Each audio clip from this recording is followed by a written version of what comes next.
This story started when we realized that parents buying our children's pens didn't come back for new ones.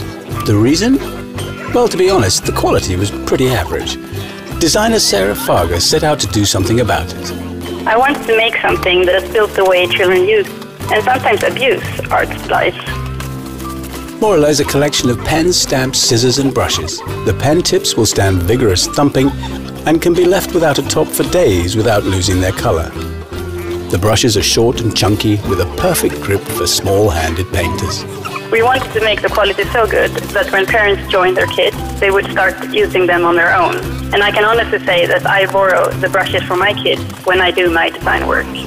An artist is only as good as his or her tools, but having products that can take the most intense of creative outbursts certainly helps. Now that's what we call a true masterpiece.